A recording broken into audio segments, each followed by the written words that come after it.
One of the main staples of my channel and the primary set for my videos is my HO scale layout. It's been several years since I did a tour of the layout, and the channel has grown quite a bit since the last layout update, so today we're going to be doing a tour.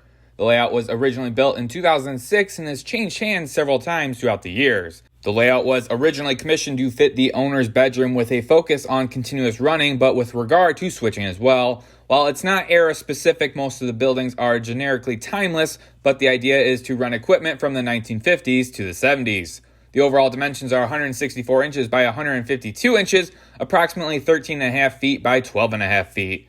This around-the-wall style layout is primarily set in the Midwest and has an approximate 82 feet run. Atlas Code 83 Flex Track makes up most of the track with no grades, and a minimum turnout is the number 6, with the exception of 2 sidings.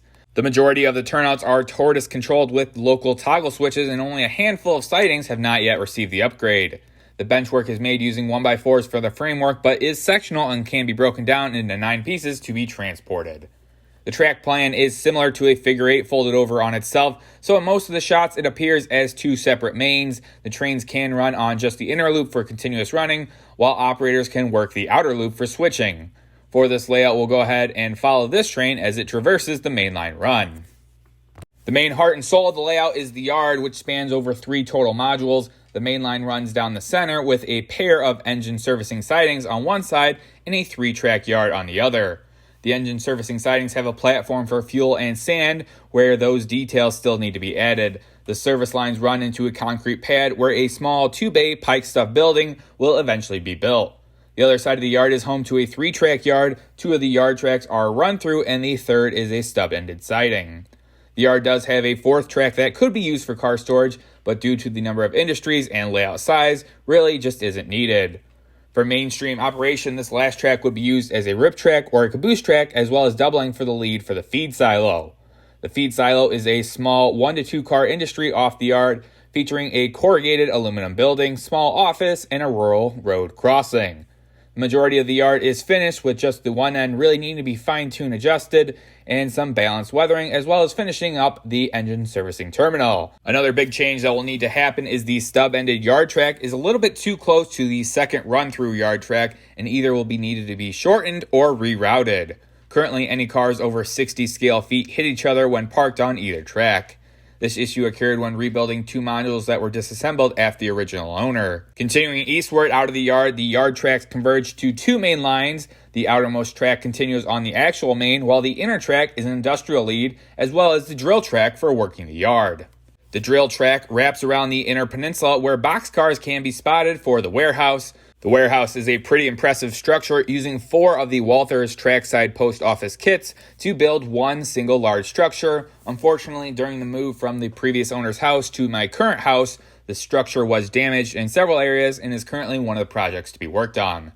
The industrial lead is fairly long and essentially allows the yard crew to double up the largest yard track for yard switching. The main off the yard curves right through the corner module, following the drill track and warehouse lead. The original track plan called for 30-inch minimum radiuses on all the mainline track, and this is one of the few corner modules that is still original and still has the 30-inch radius. After straightening back out, the mainline continues towards the T module, where the mainline forms a Y with the passenger terminal. In the leg of the passenger terminal portion of the Y, a removable piece of wood is fitted with a downtown Main Street USA style scene. This Main Street scene was modified quite a bit by the second owner, and only a handful of the buildings are still original. The Main Street section does have a simple scenery selections, with a few of the buildings partially finished, and the ones that are finished are relatively plain. Quite a few of the buildings could use a rehash or a refresh using a new coat of paint, as these are essentially built up DPM kits with basic paint.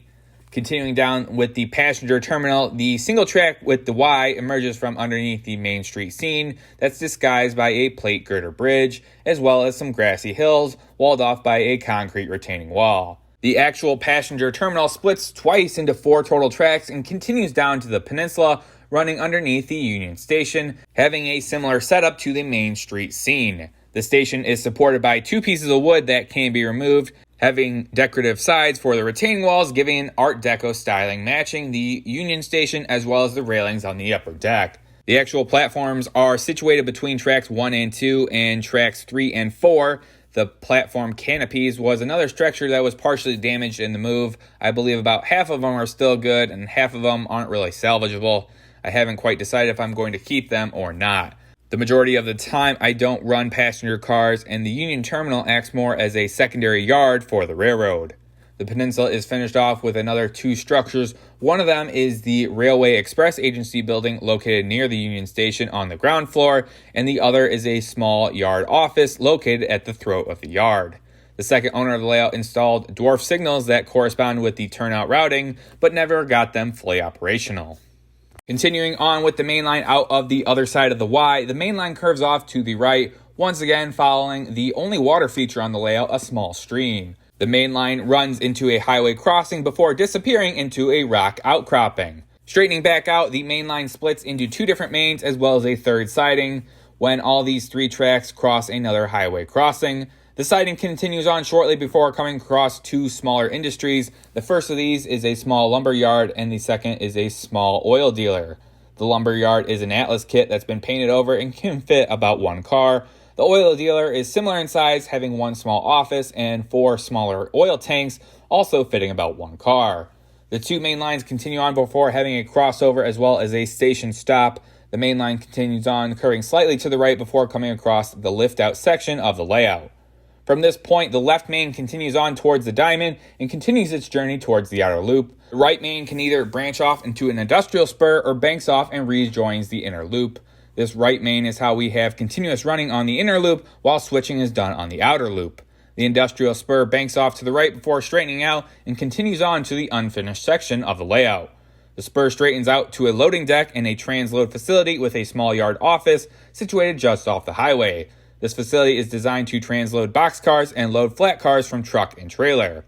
Backing off into the reverse-ended switch is a future scrapyard. Currently, the scrapyard is being worked on at the time of video production, but just has a layer of sculptal mold for the dirt level. Continuing on with the left main over the diamond, this track straightened out, meeting the diverging routing of the turnout. The other routing option continues on towards the oil refinery. The refinery portion is a fairly large industry for the layout, sporting 4 total car spots and another 2 off-car spots. Similar to the scrapyard, the oil refinery has seen the most progress lately, laying down a concrete pad for the filling station. The tank filling structure are 2 of the Walthers oil loading platforms attached to each other, currently in the process of painting. Further renovations will include a truck loading station as well as smaller oil tanks. The lead to the oil refinery also has a turnout for access to a sort of branch line interchange track. I'm still trying to figure out exactly what to do here for this far track, but it'll eventually have several warehouses as well as trackside loading industries to help support the layout. More than likely, the majority of the buildings here will be the Walthers background buildings that have rail-served access, while only being about 3 to 4 inches wide, perfect for this narrow region. The idea is to have 1 to maybe 2 car spots for 3 industries fitting along the area. The track continues on towards the edge of the layout, intersecting with another interchange track we'll see later. The thought process here was leaning more towards a future expansion of the layout, but that idea fell through, and the line is mostly used for storage of extra cars. The outer loop continues to a curved turnout in the corner module before straightening out behind the layout. The 2 tracks become 3 and form a mini staging yard. Based on the original plans, this outermost track was to be used as an interchange or a future expansion line. The ballast on this section is quite a bit darker, using a mixture of mostly woodland scenic cinders and a small amount of gray blend to give the implication of an older and less used line. The 3 lines continue down the entire length of the layout, with the first 2 tracks primarily being used as a passing siding, and the third track is more of a single staging line in the yard. That third track also goes from edge to edge, giving the opportunity of a possible expansion or continuation off of the layout for interchange operations. The outer loop continues down past the yard, passing another curved turnout where the 2 mains converge to a single main line and sweep following the inner loop. The main line continues down the edge of the layout, adding a bit of a curve halfway through to break up the monotony of a large straight line. At the end of the T module, the outer main continues once again, splits off into 2 before entering the corner river module. The 2 mains bank around the corner before straightening out once again. The inner main has a pair of number 6 turnouts for a siding for the grain elevator. The siding for the elevator has enough room for approximately 7 to 8 grain cars, with the lead for the locomotive. The elevator is an American Model Builder's laser-cut wood kit. the Farmer Grain Elevator Kit number 115, weathered in a light dusty color. The grain elevator siding also continues down towards the T-module, giving enough room for the Walters Golden Valley Freight House as another industry on the layout. The two mains run through the last module before merging and travel over the lift-out bridge towards the industrial parks. The outer main crosses the accessway before sweeping over towards the diamond, becoming the inner loop once again. The main track crosses the turnout where the inner loop can run continuously, and finally, we're back in the yard. So that's really it for the layout. It's a pretty good size layout, filling a bedroom size, and the use of the space is fairly good. Continuous running is nice, with the folded figure 8 also works for decent sized trains.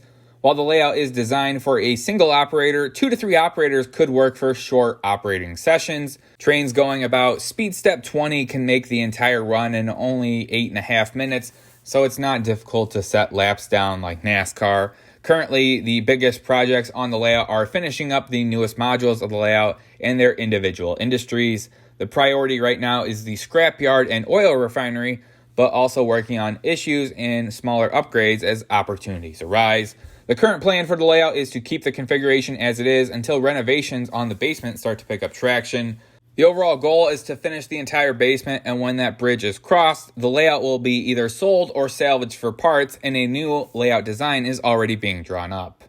But tell me what you guys think about the layout, what parts you enjoyed. Now seeing the full thing might be a little surprising on future model reviews when only seeing a few of these smaller scenes on the layout, but hopefully more progress can be completed on the other sections to bring them up to par with the rest. But until then, comment, rate, subscribe, and we'll see you next time. Thanks for watching.